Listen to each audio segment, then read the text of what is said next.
Hi friends, இன்னைக்கு ஷெரின்ஸ் கிச்சனில் ரொம்ப ஃபேமஸான டேஸ்டான ஒரு சப்ளி கபாப் வீட்டில் இருக்க பொருட்களை வச்சே எப்படி ரொம்ப டேஸ்ட்டாகவும் சிம்பிளாகவும் பண்ணலான்னு பார்க்கலாம். அது கூடவே கபாப் மசாலாவும் எப்படி ஈஸியாக பண்ணலான்னு பார்க்கலாங்க.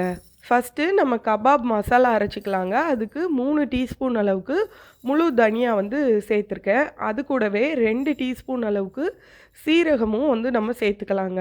அப்புறம் காரத்துக்கு தகுந்த மாதிரி வரமிளகா சேர்த்துக்கலாம். நான் ஒரு 12 வரமிளகா அளவுக்கு சேர்த்துருக்கேங்க.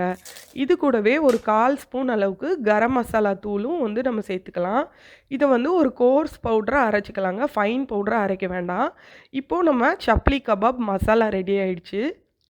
கபாப் பண்ணுறதுக்கு நான் 200 கிராம் அளவுக்கு சிக்கன் பீசஸ் எடுத்து வச்சுருக்கேங்க.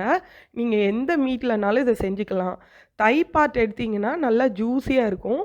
அது கூட கொஞ்சம் ஃபேட்டும் ஆட் பண்ணிக்கலாங்க. பொதுவாகவே கபாப்னால் கொஞ்சம் ஃபேட் ஆட் பண்ணுவாங்க. எனக்கு கொழுப்பு பிடிக்காததுனால நான் சேர்க்கலைங்க. நீங்கள் அது கொஞ்சமாக சேர்த்து அரைச்சிக்கலாம். தண்ணி எதுவும் இருக்கக்கூடாது சிக்கனில். ஒரு கோர்ஸ் பேஸ்ட்டாக நம்ம அரைச்சி எடுத்துக்கலாங்க.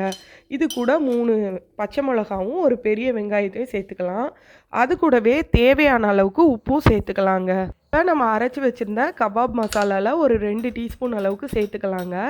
நல்லா உப்பு உரப்பாக சுள்ளுன்னு இருந்தால் தான் கடையில் கிடைக்கிற மாதிரி சூப்பராக நம்ம சப்ளி கபாப் இருக்குங்க. அதனால் தேவையான அளவுக்கு சேர்த்துக்கோங்க. இதை நல்லா ஒரு கோர்ஸ் பேஸ்ட்டாக அரைச்சிக்கலாம்.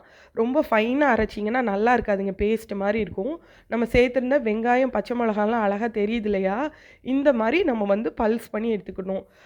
இது கூடவே 4 ஸ்லைஸ் அளவுக்கு தக்காளி நம்ம சேர்த்துக்கலாங்க. அப்போ தான் கபாப் நல்லாயிருக்கும். இதில் விதைகள் அதிகமாக இல்லாமல் பார்த்துக்கோங்க. அப்போ தான் கபாப் தண்ணி ஆகாதுங்க. இதை நல்லா கைட்டு வச்சே மசிச்சிடணும். மிக்சியில் போட்டு அரைக்கக்கூடாது. இந்த மாதிரி மசிச்சா தான் அந்த ஒரிஜினல் டேஸ்ட் கிடைக்கும்.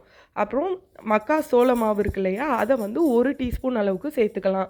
அதிக அளவில் மாவெல்லாம் சேர்க்காதீங்க. டேஸ்ட் நல்லா இருக்காது.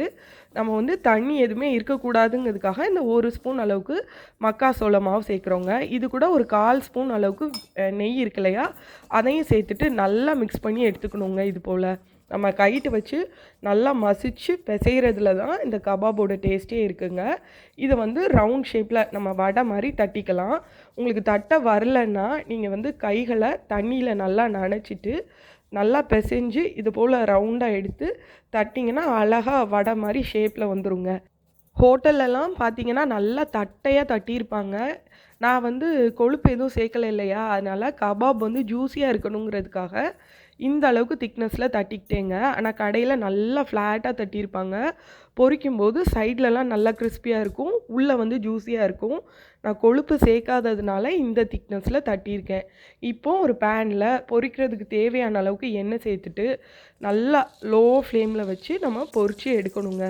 ரொம்ப சூடான எண்ணெயில் போட்டிங்கன்னா உடனே கரிஞ்சிரும், ஆனால் வெந்திருக்காது. நல்லா லைட்டாக எண்ணெய் சூடானதுக்கு அப்புறமா சேர்த்துட்டு ஒரு 2-3 நிமிஷம் 2 சைடும் மாற்றி போட்டு ஃப்ரை பண்ணி எடுத்துக்கலாங்க. அளவுக்கு அதிகமாக பொரிச்சிட்டிங்கன்னா ஜூஸியாக இருக்காது, கிறிஸ்பியாக மட்டும்தான் இருக்கும். ஒரு மொத்தத்துக்கே ஒரு 4-5 நிமிஷம் தான் இந்த கபாபை நம்ம ஃப்ரை பண்ணுங்க.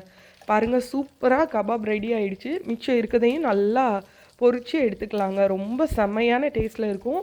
கண்டிப்பாக ட்ரை பண்ணுங்கள். ஒவ்வொரு வாயும் நல்லா ஜூஸியாகவும் டேஸ்டியாகவும் இருக்கும். ட்ரை பண்ணிவிட்டு மறக்காமல் உங்கள் ஃபீட்பேக் சொல்லுங்கள்.